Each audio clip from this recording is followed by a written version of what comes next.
is going on, guys? This is Jarse here, and today I am here for Aleague show episode number 85, where today we are mainly going to be focusing on Sydney's game against Brisbane Roar, the Socceroos squad, and the upcoming Sydney derby, but I'll make sure to at least make mention of all the other games last week and upcoming as well.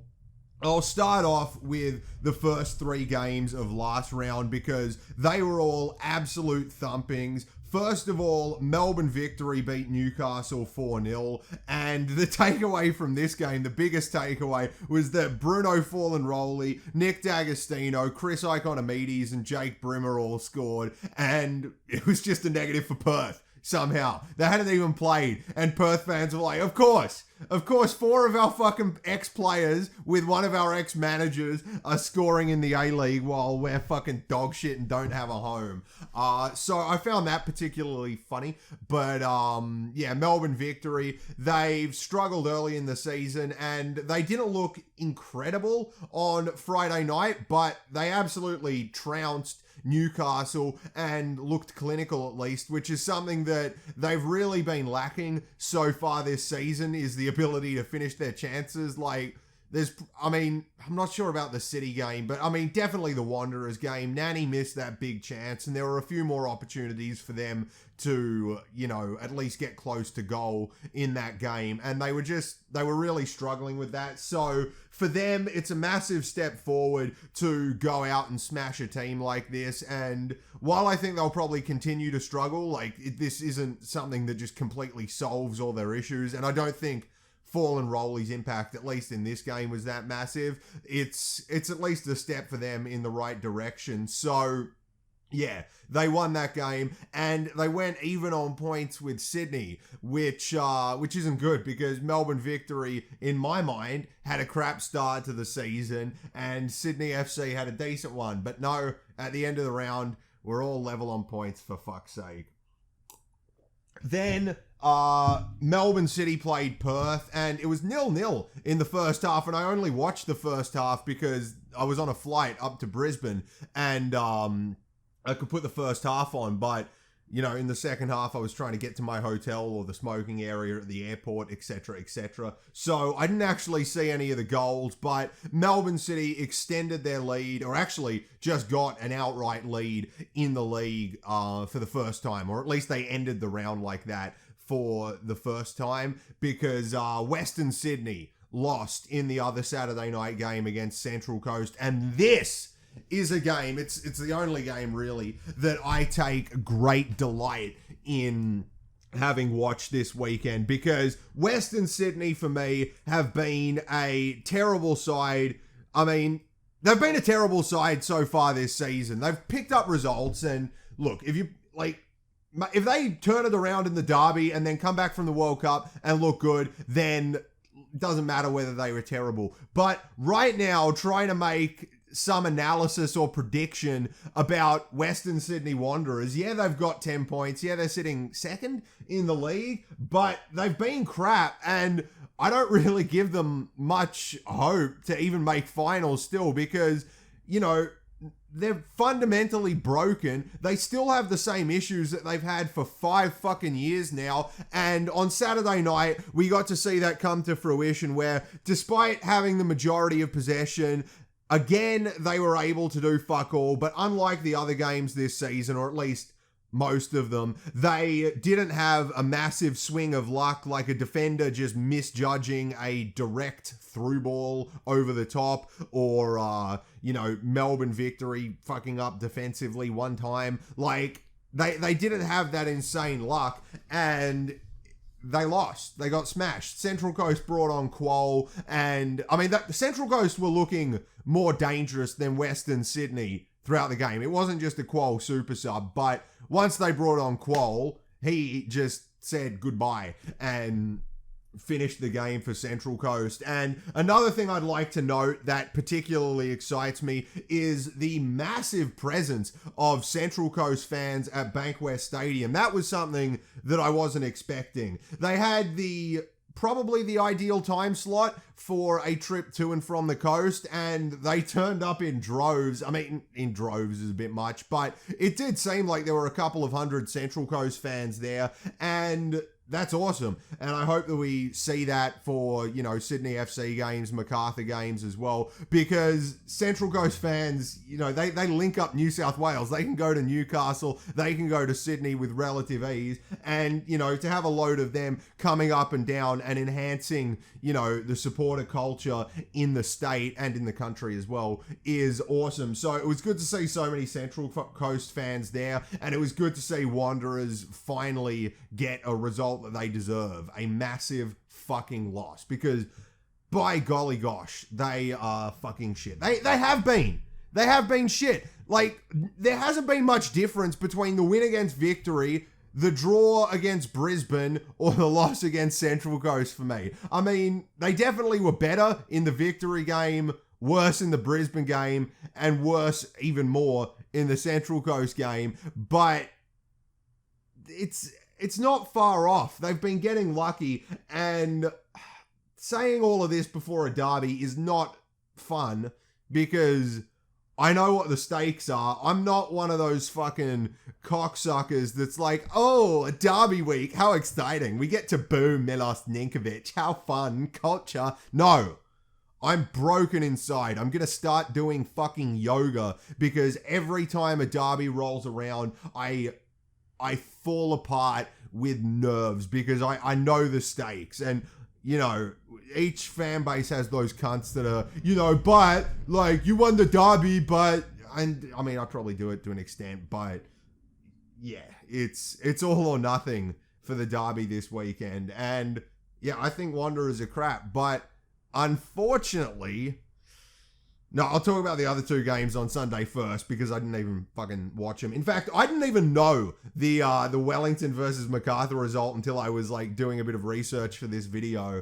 Wellington beat Macarthur 4-1, and Adelaide beat Western United 4-2. I didn't watch these games. I did check out the highlights of the Adelaide game. I haven't managed to get round to the highlights of the Wellington game yet, but it's good to see the two most fraudulent and universally hated sides in the A-League getting smashed on the same day. Like, fuck them, really. And also, I mean, Adelaide, Wellington, two teams that I'm pretty neutral towards. I'm glad that they managed to pick up big wins, even though it's not really good for Sydney. I do want to see those teams do well, especially, I mean, compared to most other teams in the league, I want to see Adelaide and Wellington do well. So it's good to see them getting wins, and that's the only thing that was good on Sunday, because Sydney FC, like Wanderers against fucking Central Coast, got demolished, and it was a brutal trip up to Brisbane, guys. It was really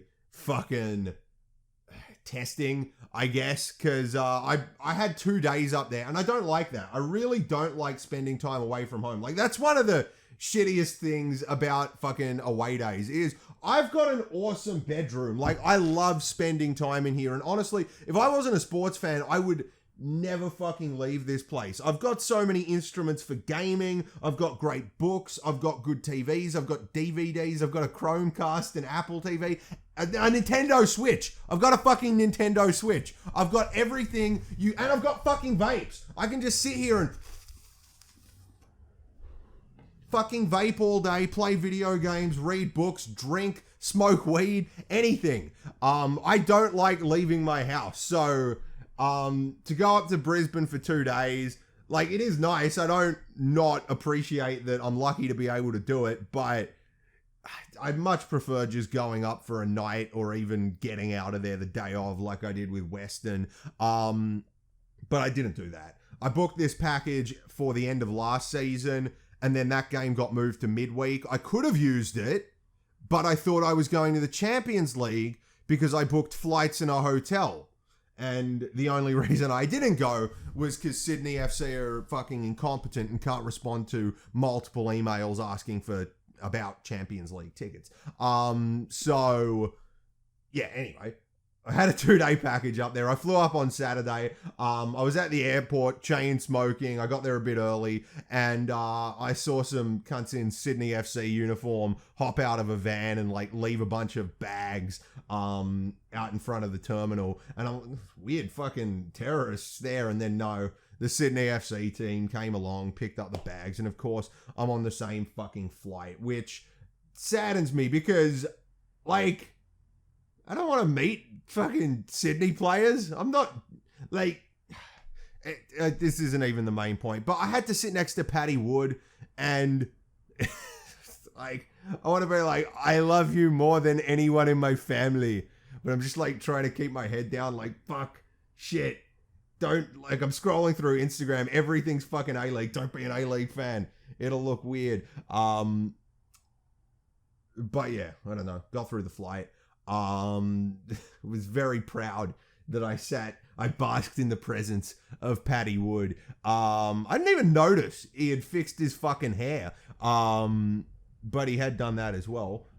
Either way, I did that. I got to the hotel. It was a nice room, but fucking terrible service at the hotel. And then on Sunday, I had to traverse getting to Redcliffe, which is a fucking pain in the ass for anyone that's gone up to Brisbane. Although I did find the best way to do it. The best way to do it is to stay right next to fucking Roma Street, which I didn't do this time, but stay near Roma Street. Just direct trains each way, you're good. Otherwise, you're fucked. And yeah, I took an Uber up there or a DD or some shit, and that was expensive. Got up there. I was really excited for this game too. I got up there, bought some sunscreen, still managed to get sunburn. I don't know if you can see the fucking difference. And it wasn't even like I missed that spot. It's just I mustn't have got it thick enough on there because I definitely got it. But yeah, got some sunscreen, got up there, got into the ground. One of the first people in. I like getting there early. Same time the lineups come out, I like to get to the ground. And I was right next to one of the gates, and I just saw Sydney fans pouring in, like probably 200 of them. But as the away bay built up, there was like 30 people in it. Because that's how Australian support works. People just sit anywhere, which whatever. But yeah, it was a dead fucking away bay. Someone tried We Are Sydney as the team walked out. I tried to join in, but it was like 2 verses, 4 people singing, dead as fuck. Which sucked. I mean, I don't know. I go to every away day with so much hope. I'm like, come on, surely this is the one. This is the one where like just everyone turns up randomly. You know, somehow all the trips that individuals are taking coincide, and it's an awesome atmosphere. But I honestly now kind of think that's never going to happen. But yeah, it was just a miserable fucking day in the end. Because then the game kicked off and all excitement died within 5 minutes because Sydney FC absolutely fell apart. The first goal was Anthony Caceres' fault. A free kick was given. It was a dive for the free kick, but it was Anthony Caceres' fault. If you go back and watch the goal, I think, I can't remember who cut it back, but the guy who cut it back was just standing behind Caceres. They took the free kick. It hit the post. The dude was there to get it off the post. And Caceres was basically still turning around in the position he was in before the free kick was even taken. Which was fucking incredible to me that we can see that fucking laziness in the side. Like, that is just a critical mistake not to follow up a player that you were marking. There was no confusion. There were 2 people on that side of the wall. The Brisbane player that cut it back and Anthony Caceres, and he just fucking stood there. So that was really pathetic. I didn't see it at the ground, but I saw it on the replay clear as day, and we went 1-0 down. Then, seconds later maybe, Charlie Austin burst into the box, and the new guy is at Vlahovic. He's from Sydney United. I'll learn his name eventually, but he chopped Charlie Austin down. It was a mistake. I mean, Ryan Grant also could have done better stopping the cross getting in, but it was just another error-prone goal. We conceded the penalty. Actually, fuck, that's not even the goal. That's just an error-prone or an error. To concede the penalty. The penalty was taken by Charlie Austin, was it? Yeah, it was Charlie Austin. Saved by Redmayne. Brisbane followed up, hit it into Redmayne again. It fell to Brisbane, and then they fucking scored. I think it was a cut across to Charlie Austin, and 2-0. And I look back at that goal, and it's fucking Gerd and Grant running in after the penalty aimlessly. Fucking, like, it's what I do as a Sunday League player, because I'm fat and slow and incompetent, is I run in aimlessly just in case something fucking happens. But these are professional footballers. They should know where their fucking man is, and they should be covering that off, because they're just running to the ball. For what? Like, you know, someone else is going to get there first. The Brisbane player's getting there first. Like, no players were covered.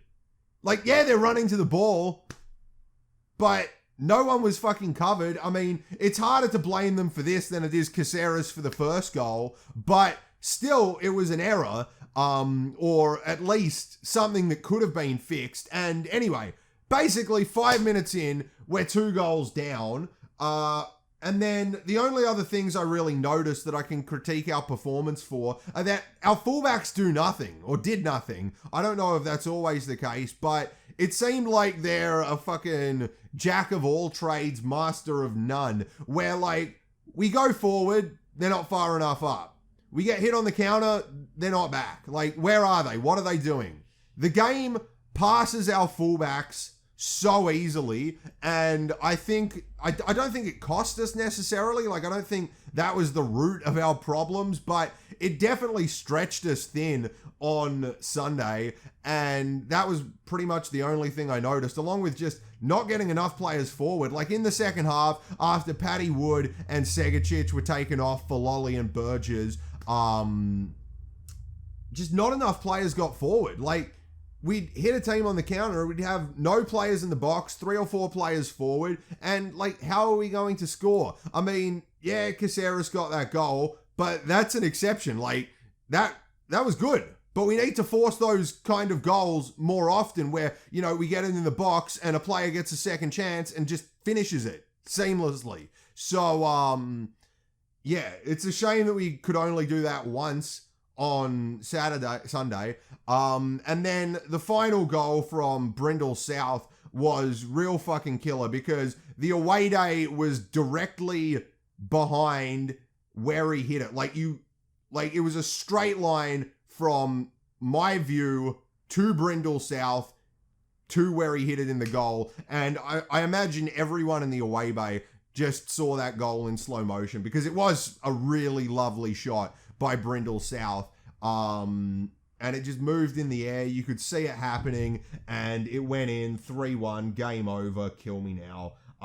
It was really disappointing, and I don't know, it was sad to see us lose. I really want to see us be good, be efficient. I mean, we couldn't even get goals. We didn't look good attacking, which is something that at least we have seemed to have done in the past. Have we had a bad attacking performance? Not really. I mean, 2 goals and looked decent against Victory. We looked awesome in the second half against Western United, and picked up 3 goals in the game as a whole. Could have had 4 or 5 then as well. Adelaide 2-2. We probably could have had more goals in that game. And then MacArthur 3-2. We looked pretty good going forward there as well. And Paolo Retre got a red card as well. In my opinion, yeah, that's a fucking red. I don't know what that fat fucking retard Andy Harper was on about. Like, he was the last man. He put his leg up to, like, his fucking belly or chest and brought him down, full well knowing that it was to stop a goal. Like, Retre knew what he was doing. I thought it was a good tackle. I'm like, fucking go on, Paolo. He got an applause from the away bay as he walked past, and yeah, it seemed like a necessary tackle. I don't begrudge Retre for doing it, but I do begrudge that useless fucking wanker Andy Harper for talking over football games, because him and the other cancerous cunt that ruins football in this country, Teo Palazzi, are really getting on my last nerve. I didn't do a video for last week. Wait. Let me have another sip. I've been holding that the whole fucking video. Yeah, Teo Palazzi as well. What a ginger cunt. What a useless fucking wanker. I hate Teo Palazzi more than Andy Harper. Because, look, Harper's annoying, stupid, fat, and bald. But, he doesn't have any positives. But he's not as bad as Teo Palazzi. Because Teo Palazzi, when he commentates games, sounds like he commentates them and he says the words of an excited person, but it seems like the only way he could ever get happy is if, following a goal, a little girl died in the crowd and he got to take the body home for funsies. Like, he is dead inside. Why does he get to commentate? I mean, at least Harper, right? Here's a positive for Harper. He has opinions, and at times he comes across as passionate about stupid fucking things because he's retarded, but he's passionate, whereas Teo Palazzi is just a bland, boring ginger cunt who has, I get that he can memorize a fucking team sheet, but why does that qualify him to commentate football? How does his voice ever add a fucking thing to a football game? I'd rather someone with no fucking knowledge than that awful piece of shit, Teo Palazzi. Watch my streams if you want someone with no knowledge, but random. No, I can't turn this into promotion. I don't want to squander the real point of this rant that the A-League commentators are horrible. I mean, our best commentators are Robbie Thompson and Simon Hill.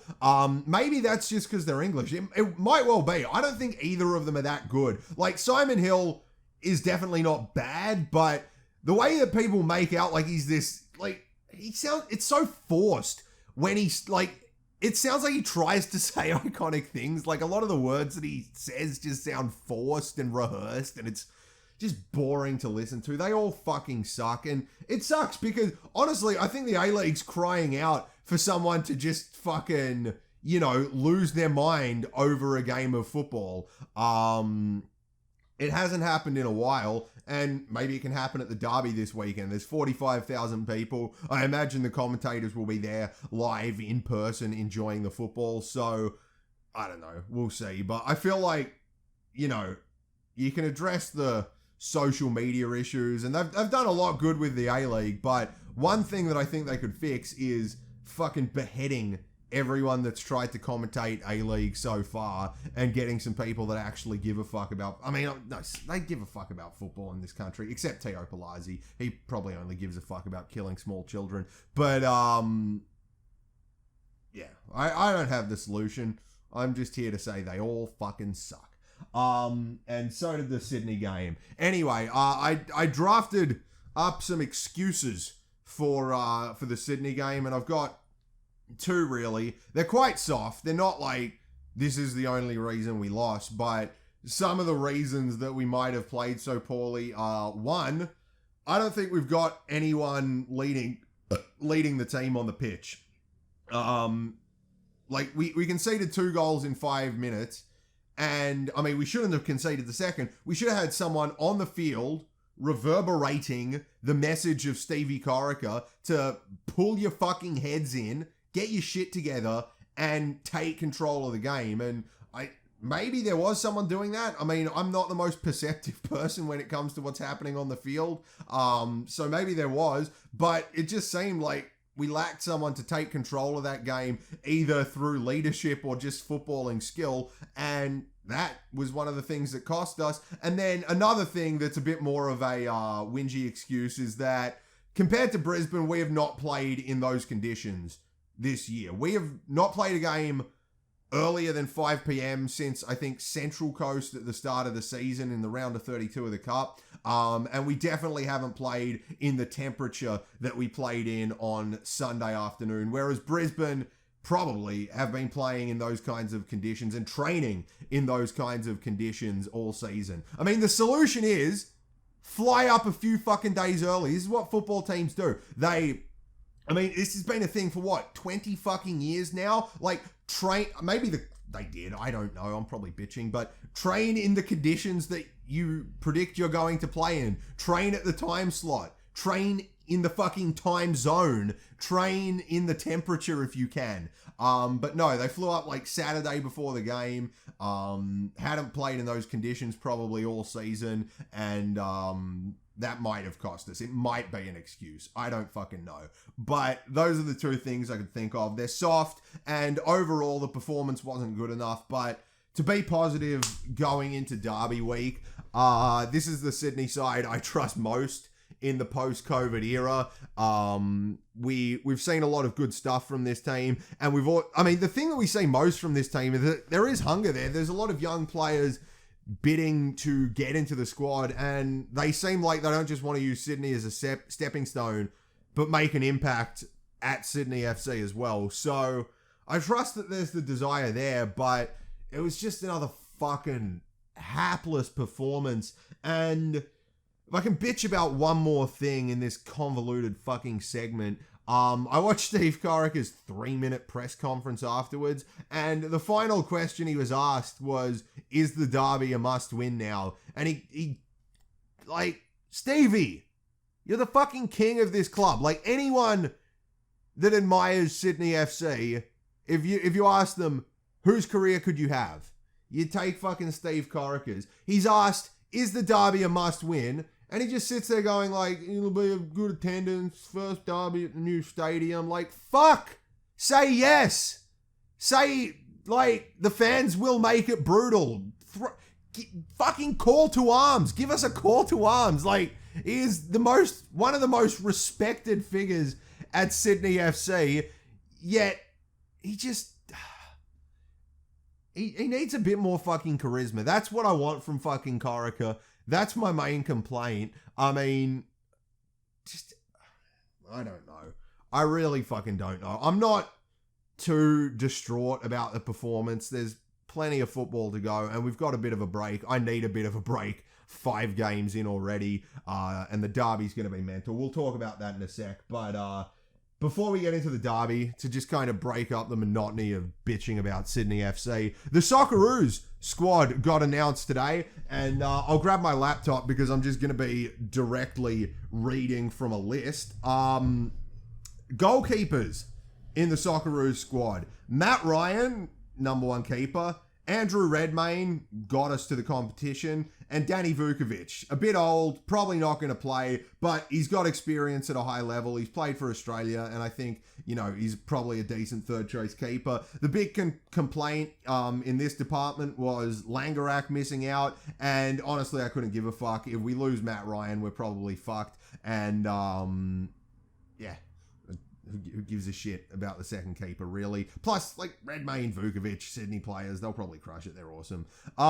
Then the defense, Nathaniel Atkinson, Karacic, who I fucking had no idea about. I mean, I'm sure he's played for the national... I mean, he has played for the national team before, and I'm sure I've watched him, but never fucking noticed him. Either way, he's in the squad, and had a little look. He's playing in Serie B. Seems like a decent right back. Then Deng Raoul's Sutar, who has been injured for a while, but he's come back recently playing some minutes for, is it Stoke under 21s? And I think he got some time for the first team as well. So he's in the squad, which is probably just for depth, because I think Arnie came out and said something like he didn't include some other player because they hadn't been playing enough recently. So Sutar's probably there for depth, but, if he's, like, it's a 6'5" motherfucker. Like, he's going to be useful. He can win headers against those midget French cunts.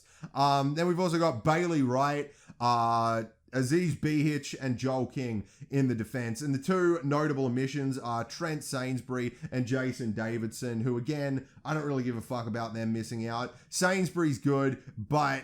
I mean, Rowles was the number 1 defender for me, and, like, I don't know, I haven't noticed Sainsbury lately. Like, I'm sure he's been doing good things, but at least with my knowledge of international football, I'm not too bummed about him. And Jason Davidson, I think, actually is a big miss. I think Jason Davidson is really good, and I don't know what he's been doing since he's left Melbourne Victory. I think he's over in Korea or Japan, but from what I've heard, he's been doing okay. And personally, if he is at his full ability, I probably would have put him in there over Joel King. So that happened, but I don't really have that great a knowledge of, Australians abroad. So, yeah, that's my thoughts on that. Then in the midfield, Bacchus, Devlin, Hrustic, McGree, Moy, and Irvine. Can't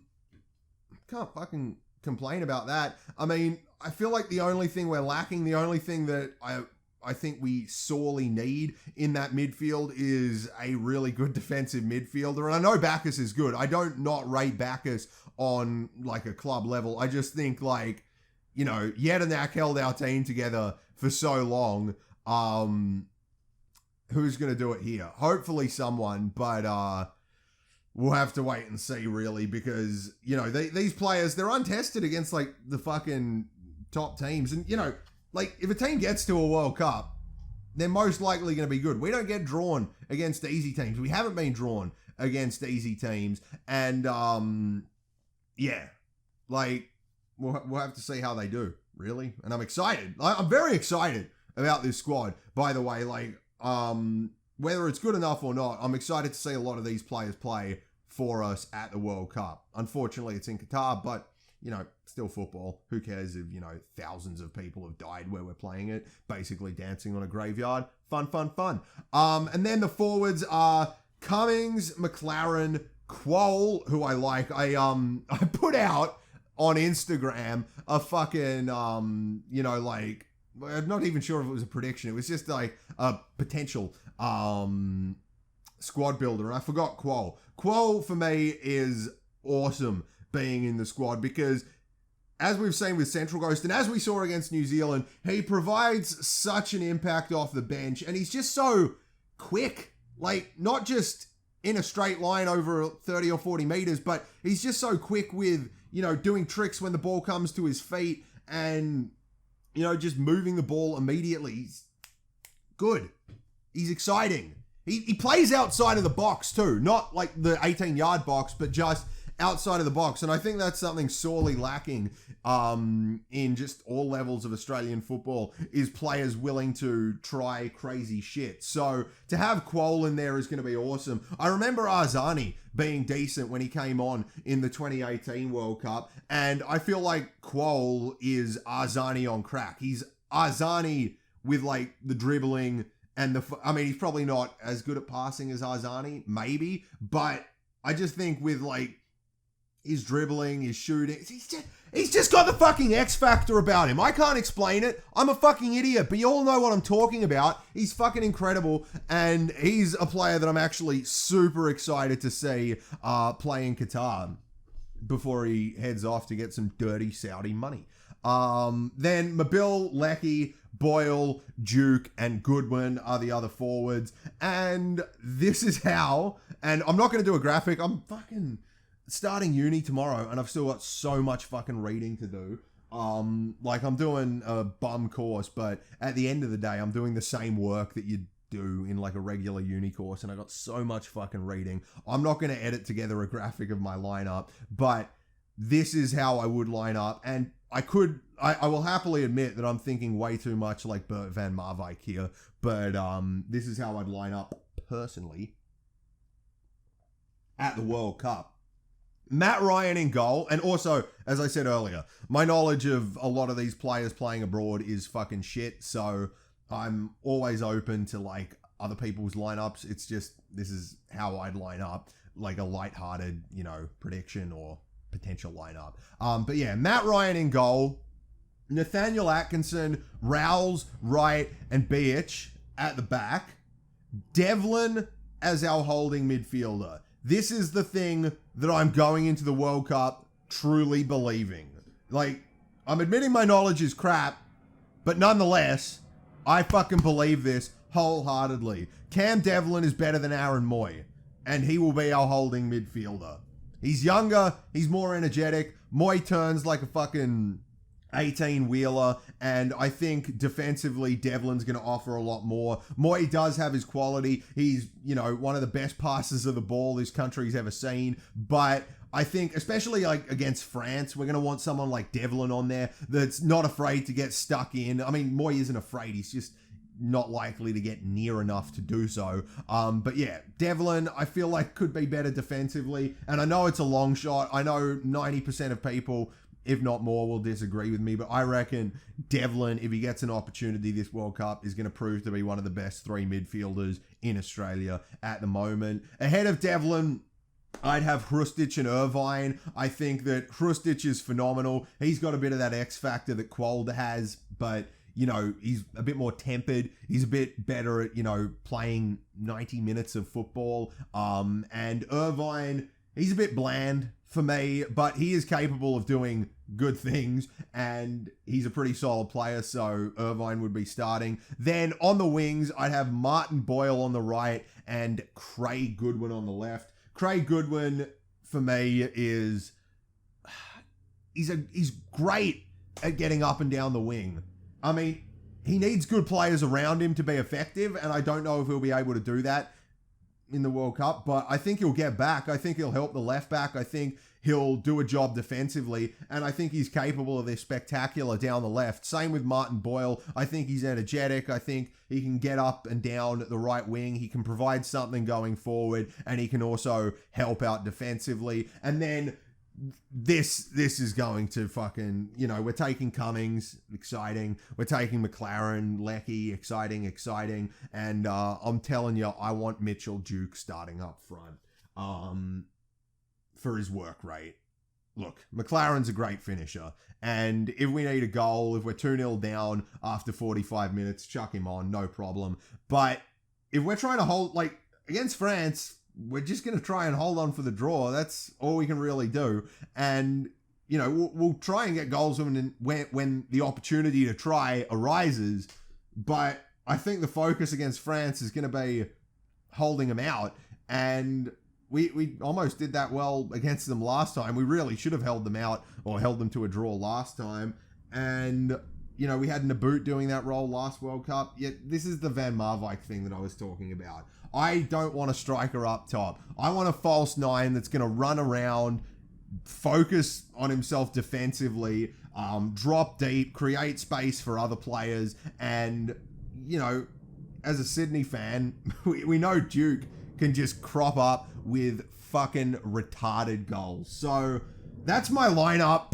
I don't know if it's a prediction or a preferred lineup. That's just a lineup that I thought of really for the World Cup. I'll run through it again. Y'all probably will hate it, but I don't know. Let me know yours. As I've tried to clarify, I'm a fucking retard, especially when it comes to the national team. I will be doing videos, but I am a retard when it comes to the national team. So let me know yours in the comments below. But yeah, Ryan in goal, Atkinson, Rouse, Wright and Beach at the back, Devlin, Hrustic and Irvine in the midfield, Boyle and Goodwin as wingers, and Duke as an Andrew Naboot replacement from the 2018 World Cup. That is my lineup prediction. Then let's move on to the next weekend of A-League fixtures. I'll talk about the derby at the end of this and that fucking cunt Milos Ninkovic, who I don't even know if he's playing. I've got to fucking study and shit.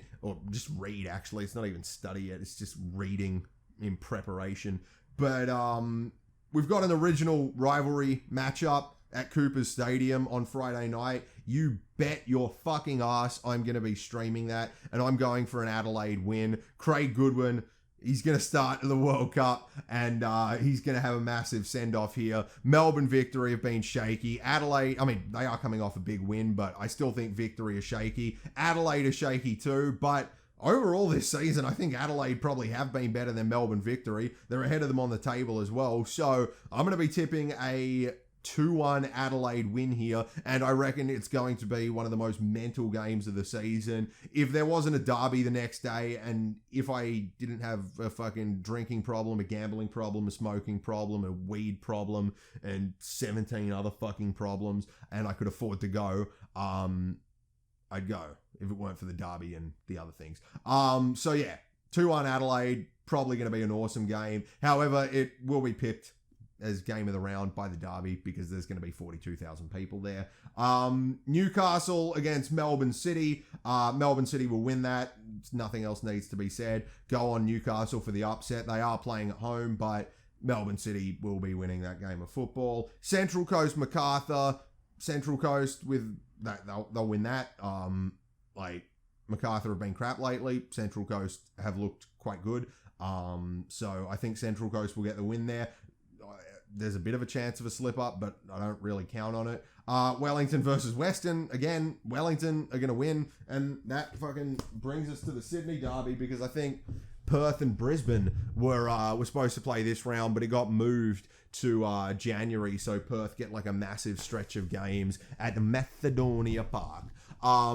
So yeah, it's a 5-game round, and the Saturday night 7:45 fixture is the Sydney derby, a game which I'm really stressed about because now more than ever, I don't think I can fucking predict what this game's going to be because I feel like the Wanderers have been crap this year, but even though I think I'm a genius, I know I'm not, and other people have been saying they've been okay at points. I still think Neuenhoff has been quite impressive. I don't think he's going to win the game on his own, but if a few of their other players step up, they could cause us problems. We've been struggling defensively, and Wanderers have been capitalizing on terrible defensive mistakes, and we've made countless this season, which fucking scares me. But at the same time, we've had a good attack, and I don't think Wanderers are that good defensively. I don't fucking know. Look, I'm just going to talk about it as the point of a fan. I've got no idea how this game is going to end. I'm going to try and be quick because this video is dragged on. And honestly, I'll predict a Sydney win because that's what I do. But I fucking hate Derby Week. I don't understand or even comprehend how you could even potentially enjoy it. It's just possibilities, endless possibilities running through your head non-stop. It never goes away. It doesn't go away until the pub, the march, or even getting into the ground. It depends, but it's a fucking horrible feeling. No matter how much nicotine, no matter how much alcohol, no matter how much anything you put in your system, the derby is all consuming, and it's that more than ever this week because along with the result, it's quite high stakes. We could go 6 points behind West Sydney going into the World Cup, which would make the next month of football quite miserable. Or we could go in even on points, having beaten Wanderers, which would be a massive boost just for me as a human going into the next 2-3 months of life. It would be awesome. So the stakes are there, and then there's Ninko. And I don't know, there's nothing that annoys me more at the moment than shit A-League fans trying to hype up other shit A-League fans. But this is the time to there's no excuse for any Sydney fan to be a spectator on Saturday, really. You follow the wrong sport. Give up your fucking ticket, cunt. This game's going to sell out. Give up your fucking ticket if, at the least, you're not going to fucking boo the fuck out of Ninkovic and join in on the main chants. We are Sydney, the call and responses. It's the job of everyone. Unless you've got a fucking larynx problem. Larynx is in the fucking throat. It helps you talk, right? I don't know. Unless you got a larynx problem. There's no excuse not to be fucking... there's a goal. There's a job to do. You're not a fucking spectator. You're working on Saturday. The team's struggling. We need any advantage we can get. I really don't fucking know. I want to get into the ground, and I just want to sing for 90 minutes. Hopefully, at the end of that, Sydney can do their job and make me happy. It's Derby week. It's miserable until it happens, and then, it's in the hands of gods. So, that's my fucking video. Again, another really convoluted one. I'm sorry. I would love to get back to doing like structured, vaguely informative, and kind of like well-researched videos. But at the moment, as I said, with like my study and shit, I don't have time. So, I'll keep trying to get these kind of videos out to you. Let me know if you enjoy this style in the comments below. I'm sure some of you do. But you know, I just appreciate the affirmation. I'm a fucking millennial. I love fucking gratification. So yeah, let me know. But I do appreciate anyone that's watched this video, especially to this point. And I will see you guys next time I make a video. Bye-bye.